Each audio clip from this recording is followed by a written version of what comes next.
અભિવ્યક્તિ 2025 ન્યા સુંદર મજાની સાંજે પ્રેમાનંદ વિદ્યા મંદિરના પટાંગણની અંદર દેવાદિદેવ બિલનાથ મહાદેવના સાનિધ્યમાં આપણે એકત્ર થયા છીએ ત્યારે આપણા સદગુરુદેવ પરમ પૂજ્ય મુક્તાનંદજી બાપુ કે જેઓ છેલ્લા 3 મહિનાથી પ્રયાગરાજ મહાકુંભની અંદર ધૂણી દખાવીને બેઠા છે, રોજના હજારો લોકોને ભોજન આપે છે, એમણે આજને દિવસે આપણને સૌને આ વાલા બાળકાઓને જે છે એ આશીર્વચન પાઠવ્યા છે. બાપુના ચરણોમાં આપણે વંદન કરીએ છીએ. અત્રે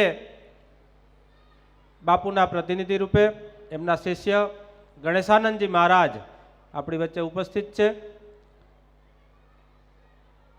શિક્ષણ જગતની અંદર આપણે જેમને ભીષ્મ પિતા કહીએ છીએ, પણ આપણે તો સાથે જ એમનો આપણને સાથ પ્રાપ્ત થયો છે, એમનું માર્ગદર્શન પ્રાપ્ત થયું છે એવા શ્રી ગીજુભાઈ ભરાડ સાહેબ, શ્રી જીપી કાઠી સાહેબ,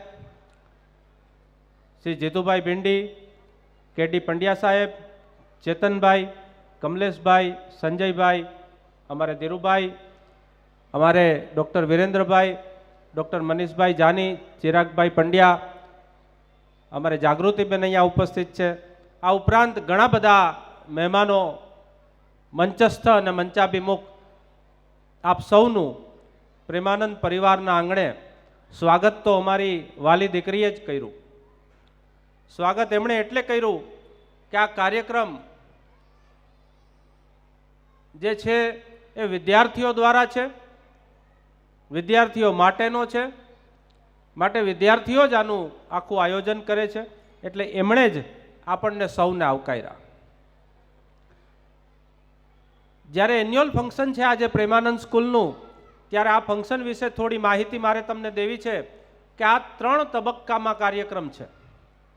આજે આપણે એના બીજા તબક્કાની અંદર ઉપસ્થિત છીએ. ગુજરાતી તથા અંગ્રેજી માધ્યમના ધોરણ 6 થી 12ના જે મોટા છોકરાઓ છે, જેને ભણવાની અંદર કન્સેપ્ચ્યુઅલ લર્નિંગ આવે છે, એટલે અભ્યાસની અંદર જે છે એ કન્સેપ્ટ્સ ભણવાના શરૂ થઈ જાય છે, આવા વિદ્યાર્થીઓ જે છે એ પોતાના માઇન્ડને, પોતાની તર્ક શક્તિને, પોતાના ઇનોવેશન પાવરને અજમાવવા માટે એક સુંદર મજાનું પ્રદર્શન ગોઠવેલું છે. આ પ્રદર્શનની અંદર વિવિધ 10 જેટલી થીમ છે અને લગભગ 200 જેટલા વિદ્યાર્થીઓએ એમાં પાર્ટિસિપેટ કર્યું છે.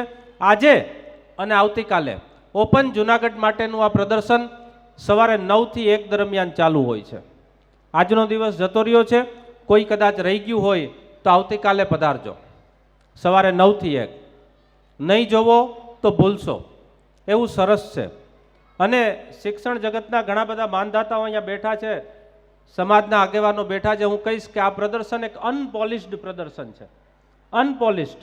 આની અંદર કોઈ પ્રોફેશનલ ટચ નથી, માત્ર વિદ્યાર્થીઓ અને શિક્ષકો દ્વારા એની ઇનોવેશન પાવરથી તૈયાર કરેલું છે. 10 થીમ તો મેજર છે, પણ લગભગ 17-18 જેટલા વિવિધ વિષયોને એમાં સમાવી લેવામાં આવ્યા છે.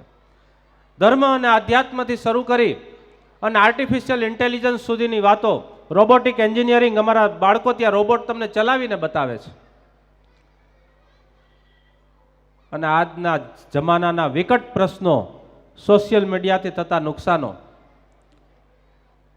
નશો કરવાની અંદર પણ ઘણું બધી દુઃખદ ઘટનાઓ પરિવારોમાં બનતી હોય છે. આ બધી વાતો એ પ્રદર્શનમાં સમાવી લીધી છે. આ પ્રથમ તબક્કો શરૂ છે, આપ સૌ એનો લાભ લેજો. 200 જેટલા વિદ્યાર્થીઓએ એની અંદર ભાગ લીધો છે. અત્યારે આપણે બીજા ચરણની અંદર ઉપસ્થિત છીએ. અત્યારે ગુજરાતી માધ્યમ KG થી 5 ધોરણના વિદ્યાર્થીઓની વિવિધ સાંસ્કૃતિક કાર્યક્રમો આપણે જોઈ જ શકીએ છીએ. કેવા નિરાલા જુદા જુદા યુનિફોર્મમાં તૈયાર થઈને આવ્યા છે. સાક્ષાત ઈશ્વરનો વાસ આ બાળકોની અંદર છે. આની અંદર લગભગ 350 જેટલા વિદ્યાર્થીઓને આજે આપણે સ્ટેજ ઉપર જોશું. અને આવતીકાલે આ જ સમયે, સાંજના સમયે અંગ્રેજી માધ્યમના બાળકોનો સાંસ્કૃતિક કાર્યક્રમ યોજાશે અને એની અંદર પણ લગભગ 250થી વધારે બાળકો જે છે એ પોતાનું પ્રેઝન્ટેશન આ સ્ટેજ ઉપર કરશે. આમ વિવિધ 3 તબક્કાઓની અંદર માઇક્રો લેવલ પ્લાનિંગ સાથે પ્રેમાનંદ સ્કૂલના એન્યુઅલ ફંક્શનનો આજથી જે શુભારંભ થયો છે, આ કાર્યક્રમની અંદર સવારે જે લોકોએ મુલાકાત લીધી એમણે મને પૂછ્યું કે સાહેબ આ કેટલા દિવસથી તૈયારીઓ ચાલતી હતી? મેં કીધું લગભગ 8-9 દિવસ થયા હશે. તો કે હોય નહીં. મેં કીધું હા, વિદ્યાર્થીઓએ માત્ર 8થી 9 દિવસની અંદર આખું પ્રદર્શન, આ તૈયારીઓ વધીને 10 દિવસની અંદર, આટલા દિવસની માત્ર મહેનતની અંદર, અને એ પણ શિક્ષણની સાથે સાથે આ કાર્યક્રમ તૈયાર થયો છે. તમને લોકોને જણાવતા મને આનંદ થાય છે કે લગભગ 750-800 જેટલા વિદ્યાર્થીઓ, માત્ર પાર્ટિસિપન્ટની વાત કરું છું, જેણે આમાં ભાગ લીધો છે, 100 જેટલા શિક્ષકોની ટીમ અને લગભગ બધાનું સાર્વત્રિક ભેગું કરીએ તો 30થી 35 હજાર કલાકો, આટલા જ દિવસની એમાં આ કાર્યક્રમ તૈયાર થયો છે. આના માટે જે જરૂરી બાબત હોય છે એ છે આયોજન. આવા આજનો આ કાર્યક્રમ એને આપણે માણીએ, સાથે સાથે આપણે ઘણું બધું જોતા જાશું. અને આ તબક્કે ફરી એકવાર આપ સૌનું ખૂબ ખૂબ સ્વાગત છે.